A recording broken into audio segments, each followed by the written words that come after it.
अस्सलामुअलैकुम वरहमतुल्लाहि ताला वबरकातुहू। अज़ीज़ साथियों, जब तक शौहर को अपनी बीवी की असलियत का मालूम चलता है तब तक बीवी दुनिया से रुखसत होने लगती है। दोस्तों, मैं ज़िक्र कर रहा हूँ घर के अंदर होने वाली मियाँ बीवी के दरमियान नाइत्तिफ़ाक़ी और गलत फहमियों का।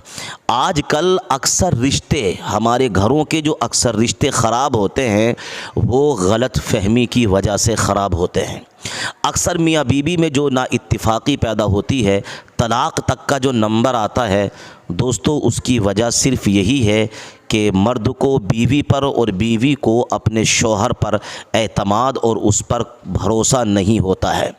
अक्सर रिश्ते आजकल इसीलिए टूटते हैं कि लोगों को अपनी बीवियों पर एतमाद नहीं है, वो उनके बारे में गलत सोचते हैं, उनके बारे में अच्छा नहीं सोचते। मिसाल के तौर पर अगर बीवी फ़ोन पर अपनी माँ से बात कर रही है या अपनी बहन से बात कर रही है तो शौहर को ये बात हज़म नहीं होती और वो बीवी को बार बार टॉर्चर करना शुरू करता है कि तुम इतनी देर किससे बात कर रही थी।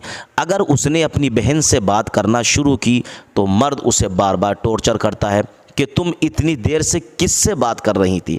अब उसके जहन के अंदर जो है गलत फहमियाँ आना शुरू हो जाती हैं कि कहीं ये किसी लड़के से तो उलझी हुई नहीं है, कहीं ये किसी गैर मर्द से तो बात तो नहीं कर रही है, कहीं दूसरे से इसका अफेयर, इसका चक्कर तो नहीं चल रहा है। बस जब भी ये बात जहन के अंदर आई तभी रिश्ते के अंदर कमज़ोरी पैदा होना शुरू हो गई। अच्छा खासा लहलहाता हुआ, चमन बेहतरीन सब कुछ होता हुआ हालात जो हैं अचानक बिगड़ना शुरू हो जाते हैं और तलाक़ तक नौबत आ पहुंचती है। अब क्या होता है, उसके बाद आप उस बीवी को छोड़ देते हैं, लेकिन अगर उस बीवी से बच्चे हैं तो उन बच्चों की ज़िंदगी तबाह बर्बाद हो जाती है। उसके ज़िम्मेदार कौन है? उसके ज़िम्मेदार आप और आपकी गलत फहमी है। कभी आपने अंदाज़ा लगाया कि मैं दूसरा निकाह कर लूँगा, वो औरत भी किसी दूसरे से शादी कर लेगी, मगर जो हमारे बच्चे हैं उनका क्या होगा? उनकी देख रेख कैसी होगी? उनका मामलात आगे कैसे बढ़ेंगे? बस घरों के अंदर यही नाइत्तिफ़ाक़ी बच्चों की ज़िंदगियां ख़राब कर देते हैं। कितनी जगह मैंने बच्चों को बिलखते हुए, रोते हुए देखा है कि उनके माँ बाप एक दूसरे से जुदा हो गए, नई शादी कर ली, दूसरी दुल्हन बच्चों को इज़्ज़त नहीं देती है।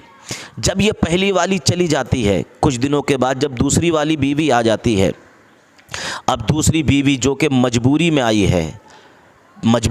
है, अब ये बीवी जो तमाशा बनाना शुरू करती है, शौहर की एक बात नहीं सुनती, दूसरों से कई कई घंटे ये भी मोबाइल पर बात कर रही है। अगर खाना वक्त पर तैयार नहीं है, कपड़े वक्त पर धुले हुए नहीं हैं, अब जनाब क्या कहें? जो हीरा था वो तो खो दिया ना।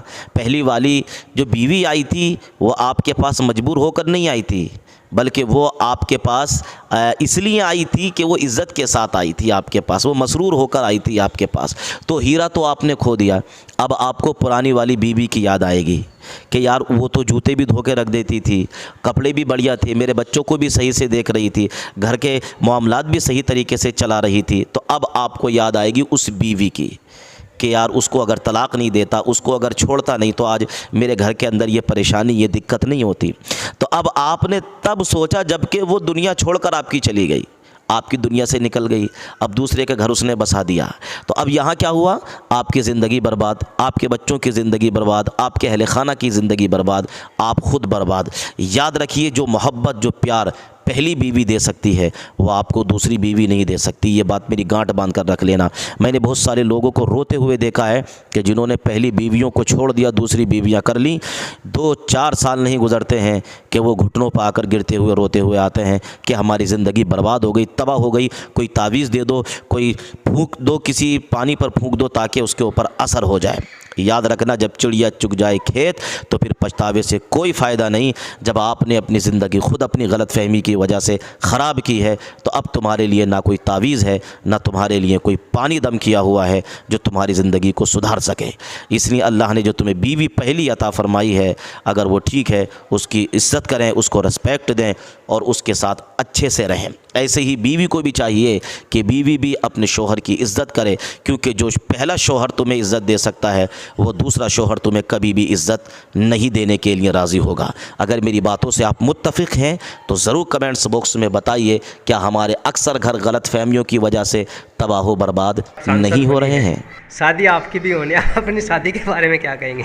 जी, अभी ऐसा कुछ नहीं है। अभी तो हमारा सारा फोकस काम पे है और जैसे ही कुछ तब्दीली होती है तो आप सबको इत्तला दी जाएगी। शादी तो करेंगे ना? इंशाल्लाह। जी, देखिए ऊपर वाले के हाथ है सब। जी, कह रहा हूँ मैं ये नाप कर तोल कर अपने ईमान की आवाज़ पर बोल कर, अपने ईमान की आवाज़ पर बोल कर, ख्वाब घर वापसी का जो बुनते हैं वो,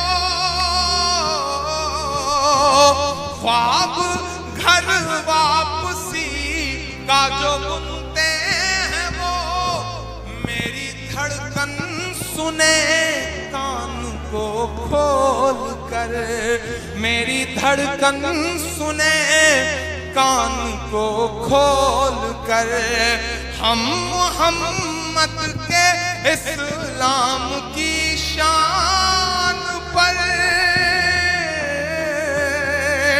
देखता हूँ कितनी मोहब्बत करते हैं आप अपने आका से। मैं पढ़ता हूँ ये मिसरे कि हम मोहम्मद के इस्लाम की शान पर कल भी कुर्बान थे, अब भी कुर्बान है। हम मुसलमान हैं, हम मुसलमान हैं, हम मुसलमान हैं, हम मुसलमान हैं। मेरे भारत तेरी,